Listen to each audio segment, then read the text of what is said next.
Hello, and welcome back. Once again, it's Chief Kehl from Delafield, Wisconsin, and I had a delivery made of a couple books to read other than Babar. So the first one is The Little Polar Bear and the Husky Pup by Hans de Beer.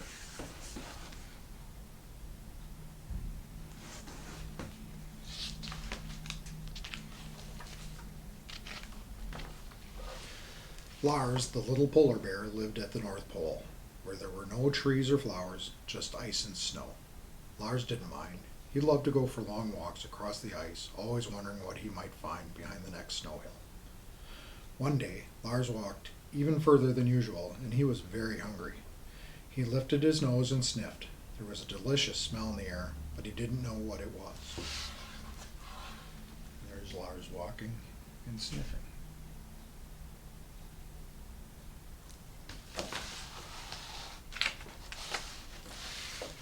The delicious smell came from an igloo. That meant there were people. Lars' father had warned him to stay away from people. They're dangerous, he always said. But the smell from the igloo was so tempting that Lars couldn't resist. He crawled closer, keeping well away from a team of sled dogs who seemed to be fast asleep. Suddenly there was a growl. The huskies jumped up and strained at their leashes. The leashes snapped and the whole team rushed at Lars, barking furiously. Here we are, creeping up, and the team coming after Lars. Lars was lucky he had a head start. When the dogs saw they would never catch up with him, they lost interest and turned back. At last Lars could stop and catch his breath. He crawled into an ice cave and went to sleep. He was woken by a strange noise. It sounded like a whimper, but Lars couldn't see where it came from.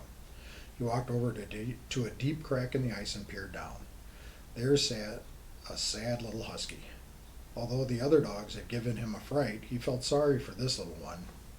"Don't be frightened," said Lars. "I'll help you." Lars started to push snow into the hole. He worked and worked until the pile of snow was big enough to let the little dog climb all the way out. But as soon as the puppy was back on firm ground, he began to growl. "Hey, I just helped you," said Lars indignantly. The puppy barked.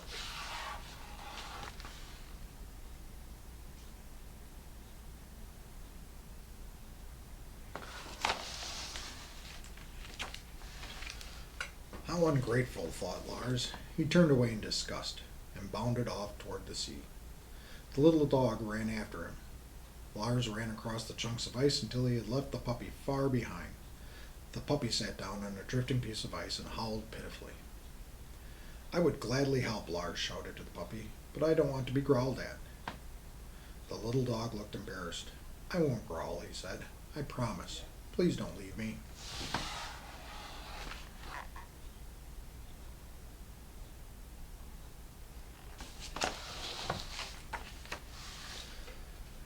So Lars towed the puppy back to shore.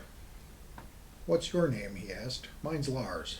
I'm Flo. Will you take me back to the igloo? I want my mother, and I'm hungry." "I'll take you home tomorrow if it stops snowing," said Lars. "We can wait out the storm here." Then Lars caught some fish and offered one to Flo, who gobbled it up. "That wasn't as good as meat," Flo complained.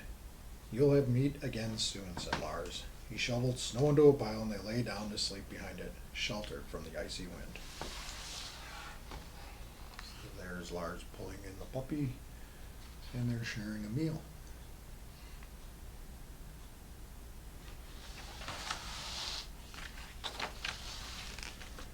The next morning, Lars and Flo set off under a clear blue sky to find the igloo.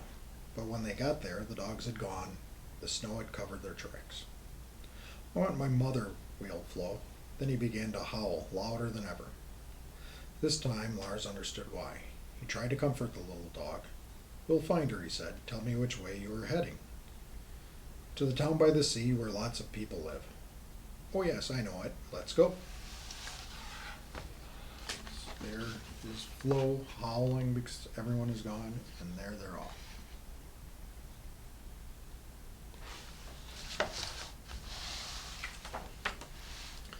The little polar bear and the puppy walked on and on. They didn't stop even when darkness fell, so they didn't see the hunters until it was almost too late. They had to duck down quickly behind some rocks. The hunters came closer and closer. Suddenly Flo began to growl. "Shh," hissed Lars, "you'll give us away." But the impetuous puppy jumped up and started barking. "Huh, it's just a stray dog," said one of the hunters, laughing. Then he and his friends got back on their snowmobiles and drove away. "Phew, you did the right thing after all," said Lars, "but I don't think we should go any further tonight. We'll find your mother tomorrow, Flo."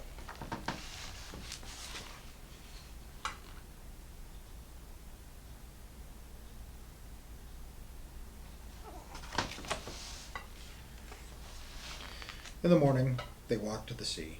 A pair of seals was basking on the shore.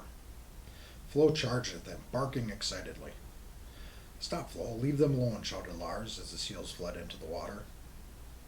Suddenly Flo stopped barking. "Lars, look at this," he yapped. He had found an old kayak. "Kayaks belong to people," said Lars, looking anxious, "and people are dangerous." He sniffed the kayak all over. Then he said, "It's all right. Nobody has used this kayak for a long time. What a good find. Now we can travel twice as fast." Just Flo and the seals and the kayak.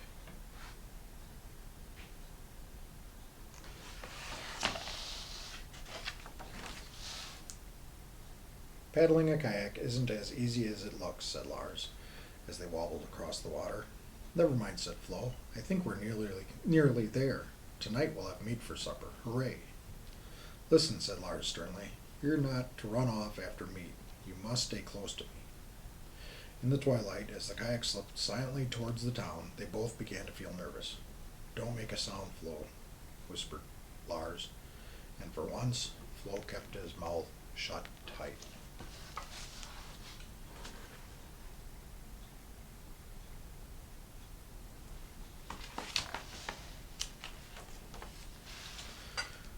But the moment they stepped ashore, Flo cried, "I smell food!"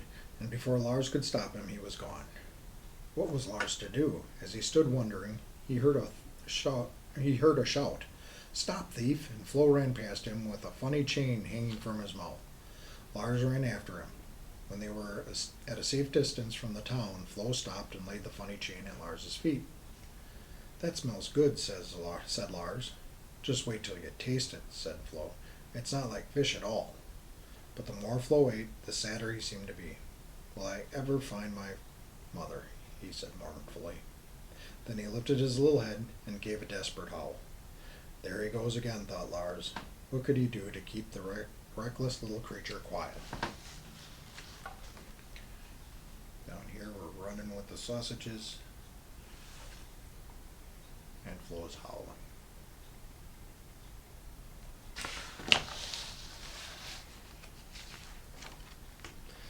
Then Lars heard loud, exciting barks. There was no time to run away.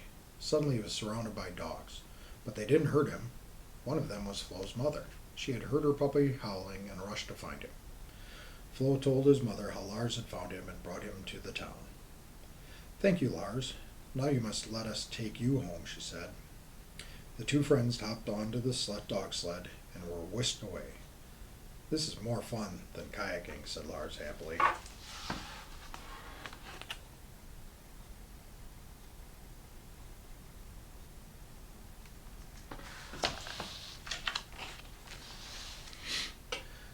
Lars's parents were amazed to see Lars jump off a dog sled, and even more amazed by the funny chain that Flo laid at their feet.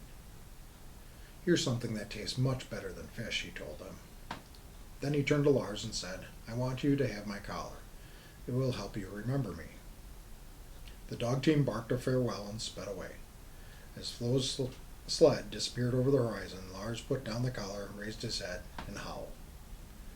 How strange it sounded, and how sad, thought his parents.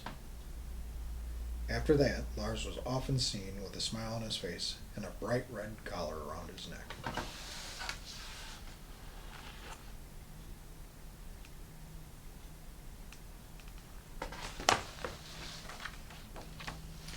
And that's the end. Once again, learning to trust and count on one another, something that is important in times of need.